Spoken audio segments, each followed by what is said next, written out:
Well, hello, my future millionaire real estate agents. Welcome back to the channel, and let's get ready to study for another California real estate exam study guide. Let's get to it today. Let's do contracts. I don't know if we did contracts in a minute. Launch the practice test. Brought to you by CompuCrown. Seems like we've been doing contracts actually. All right. A lien that is filled for the sole purpose of preventing a transfer of property pending the outcome of litigation is called a.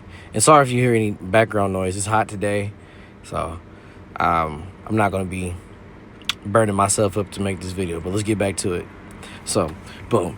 A lien that is filled for the sole purpose of preventing a transfer of property pending the outcome of litigation is called a judgment lien, mechanics lien, tax lien, lease pendants. Let me see. Preventing a transfer of property. I think it's a lease pendants. Yep. So a lease pendants is an involuntary lien, a recorded notice stating that a lawsuit is pending, which may affect title to the defendant's property. A tax lien is placed on property to secure the payment of taxes. A mechanics lien is filed to assure payment for materials and labor expended on the property.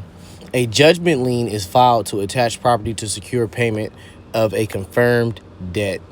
All right, question number 2. 3 of the following are quite similar. Which answer does not belong with the others? Rescission, title, offer, acceptance. Title.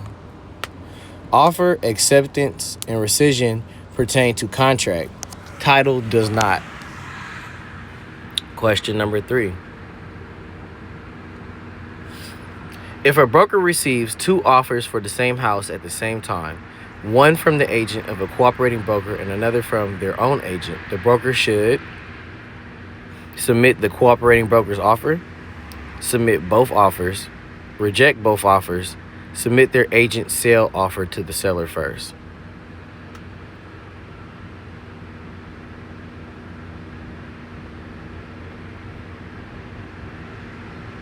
Submit both offers.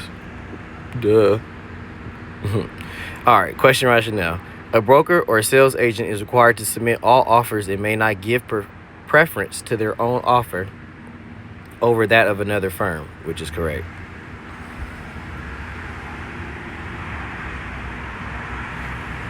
Question number 4. A seller signs an exclusive agency agreement with a broker. The day after the listing is signed, the seller's brother-in-law decides to make an offer on the property without knowing that the property has been listed. Which of the following statements is true? Since a buyer was found during the listing period, the broker will be entitled to a commission. The broker is not entitled to a commission. The seller will have to pay the commission to the broker. The buyer will have to pay a commission. Let's just see. Boom. It's B. The broker is not entitled to a commission. So question rationale. Under an exclusive agency agreement, the broker is entitled to a commission only if the broker or another agency finds a buyer for the seller. In this situation, the seller found the buyer, so they do not owe a commission. If this were an exclusive right to sell listing, then the seller would have to pay the broker a commission, no matter who found the buyer. Question number 5. A sales agent reads in the local paper that a seller is offering property for sale by owner with a 3% fee to any broker who brings in a buyer. Wow, I wish nowadays most people want to try to give you 1%. The agent asks to show the property to a buyer. What type of listing has the seller offered? Exclusive agency agreement, net listing, open listing, exclusive right to sell listing. I think it's either an open listing or exclusive right to sell. Let's do exclusive right to sell. Oh, it was open. All right, question rationale. These are very important to know because these type of questions do come up on your test. So, an open listing is one where the seller is not represented by any agent or broker, but offers all brokers the chance to find a buyer without signing any listing agreement. not legal in all states. The net listing has been declared illegal in many states. The exclusive right to sell is the listing that the broker prefers, as it gives the broker the exclusive right to sell the property. The exclusive agency agreement will gain a broker a commission only if that broker's agency or any other agency and not the seller finds a buyer. Commingling refers to cooperating with another broker in a transaction, employing realtors and non-realtors in the same office, meetings with brokers and sales associates present, depositing client funds in the broker's operating account. That's what it means. So it's D. Depositing clients' funds in the broker's operating account.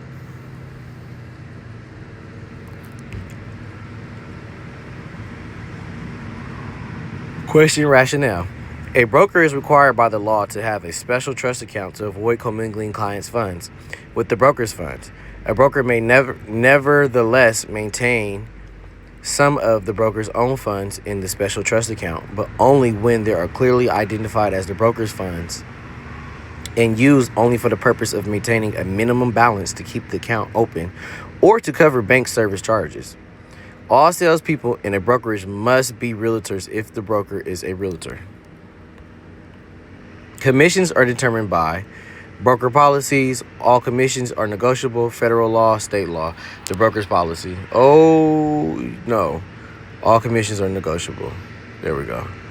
My bad. That's an easy Moneyball question that really will come up on your test. And if you've been reading it, it will show too. But the question rationale. Commissions is not set by law and is always negotiable. And that is true. A large mirror that the buyer wants to remain with the property should be discarded as having no consequences, never be included in the sales contract, be identified as a fixture in the sales contract, be agreed upon verbally with its price stated in the contract is C. Yep. Be identified as a fixture in the sales contract. So question rationale. A fixture is defined as a piece of personal property that stays with the real property. Even though the large mirror might be removable, if it is identified as a fixture and made part of the real estate contract, then it will remain after the sale. Question number 9. Which of the following would identify a rider? People, encroachment, amendment, donee. It's either amendment. A rider is an addition or an amendment to an existing document. Question number 10. What are liquidated damages?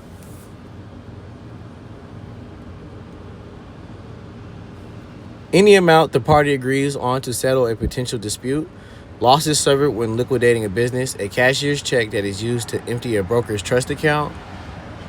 Paper money that has been soaked for 24 hours.